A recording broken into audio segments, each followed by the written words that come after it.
Leo kwa mara nyingine tena nimekuandalia kitu kizuri ambacho naamini baada ya mwisho wa kipindi hichi utakuwa umepata kitu.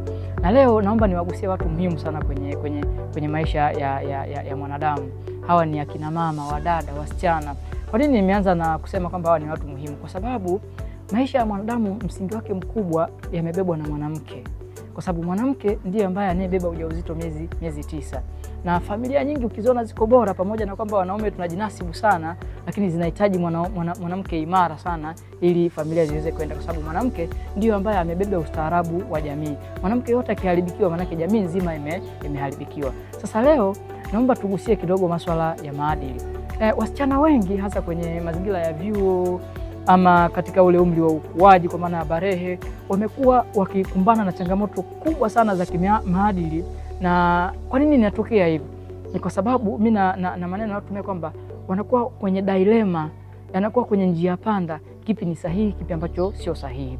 Sasa kwa sababu tupo katika kipindi kikubwa sana cha maendeleo ya teknolojia, watu wanatumia sana mitandao ya kijamii, wasichana wanavyo interact ama wanapopita kwenye hizi social medias, platform mbalimbali, wanajifunza mambo mbalimbali. Kimsingi wakija kwenye jamii yao yaliyo mengi yanakataa. Sasa kitu gani ambacho nataka nigusie kwa wasichana leo ambacho kikubwa wanakumbana nacho?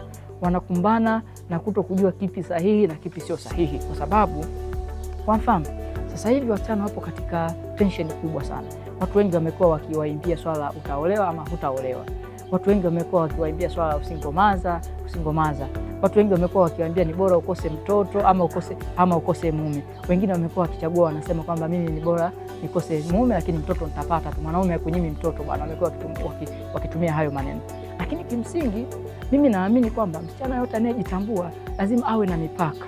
Pamoja na kwamba anatazama mitandao ya kijamii, lazima ajitambue yeye ni nani na anatakiwa kufanya nini na anapaswa kuwa nani. Kwa sababu hatuwezi kuwa na wasichana ambao ni wa TikTok. Kwa maana ya kwamba wasichana ambao muda wote wanajifunza kupitia hiyo mitandao ya kijamii. Sisemi kwamba TikTok ni kitu kibaya ama Instagram ni kitu kibaya, lakini inategemea wewe msichana unajifunza nini. Na kama ambavyo nimesema, msichana ama mwanamke ni kiumbe ambacho kimebeba ustaarabu wa jamii ya mwanadamu. Mwanamke yote akiharibikiwa, maana jamii imeharibikiwa. Sasa tunapokutana na changamoto hizi za njia panda za kimaadili, kitu gani wanatakiwa kufanya? Cha kwanza kabisa, lazima waendane na uhalisia wa maisha yao. Msichana lazima ajitambue anatoka wapi. Pamoja na kwamba anaona watu wengine wanaishi maisha fulani, kwenye swala la maadili hatuangalii zaidi namba, tunaangalia zaidi uhalisia. Kwa sababu haina maana kila wanachofanya watu wengi ni kitu sahihi. Sio kweli. Wakati mwingine unatakiwa ubaki peke yako, lakini ukiwa unaamini unachofanya ni kitu kizuri. Watu wengi wana tabia ya kufuata kinachofanywa na wengi, conformity. Mwanadamu hutaki kuishi, ukijitambua hutaki kuishi katika mazingira ya conformity. Kitu pekee ambacho msichana unatakiwa uhangaike nacho si kutafuta gari, si kutafuta fedha, si kutafuta elimu ili ushindane na mwanaume. Kitu pekee ambacho unaweza ukashindana na mwanaume na ukamshinda ni wewe kubaki na usichana wako. Kuwa msichana wa halisi, kwa sababu anachotaka mwanaume kutoka kwako ni ule wanawake wa halisi, uhalisia ambao usiokuwa na makando kando. Sasa ukihangaika kutafuta gari, ukihangaika kutafuta vyeo, ukihangaika kutafuta fedha na kuamini kwamba hivyo vitu vitakufanya uwe na furaha, amini wewe dadangu unaonisikiliza, baada ya kupata hivyo vyote, fedha, magari, majumba, kuna nukta utakaa na utahitaji kuwa na mwanaume. Wasichana wengi wa kileo wamekuwa wakiamini mafanikio yanaweza kawaweka mbali na wanaume. Na ndio maana wanapozidi kufanikiwa ndivyo wanapozidi kupoteza mahusiano yao, wanapozidi kupoteza ndoa zao. Kimsingi msichana lazima utambue kwamba sisi kama wanaume tunategemea wewe uwe msingi wa familia, kwa maana ya wewe ndio umebeba ustaarabu.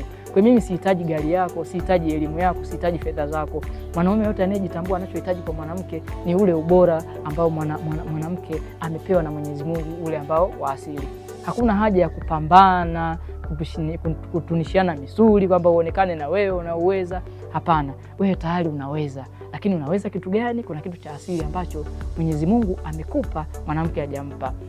Nigusie kitu kimoja tu. Kwa mfano, wanawake ama wasichana ni watu ambao Mwenyezi Mungu amewajalia kuwa na hisia kali sana. Mwanamke ni kiumbe chenye hisia kali. Alafu mwanaume Mwenyezi Mungu amemjalia ni mtu wa kutumia akili sana. Kila kitu atumie hisia. Sasa kuwa na hisia kali sio dhaifu. Kwa nini Mungu alifanya vile? Kwa sababu hisia kali zinamsaidia mama katika malezi. Anapomlea mtoto wake. Ndio maana mama anaweza kawa mbali akasema mtoto wangu analia kwa sababu anatumia hisia, au anahisi kuna kitu nyumbani kinatokea sio kizuri, na kweli mara nyingi akirudi unaweza kukuta kimetokea hicho kitu. Kwa Mwenyezi Mungu kamjalia msichana ama mwanamke hisia kali kwa ajili ya kufanya maisha yale ya yeye na mwanaume yaweze kubalance. Sasa unapojitahidi na wewe uwe kama mwanaume, unakosea, mwisho wa siku ndoa nyingi zitavunjika. Na tafiti sasa hivi zinaonyesha kwamba ndoa nyingi zinavunjika, lakini wasichana wengi wanakosa kuolewa, na wavulana wengi wanaogopa kuoa kwa sababu tayari mentality ya wanawake imeanza kubadilishwa na dunia kwamba mwanamke ni mtu dhaifu. Wewe msichana ambaye unanisikiliza, mimi ninaamini kama una imani yoyote ile ya dini unayoiamini, fuatilia vizuri, utagundua ubora na uimara wa mwanamke ambaye Mwenyezi Mungu amempa. Usitafute ubora mwingine, uimara mwingine. Mwenyezi Mungu amekukamilisha wewe kama ulivyo kama mwanamke, usijaribu kujilikanisha na mwanaume.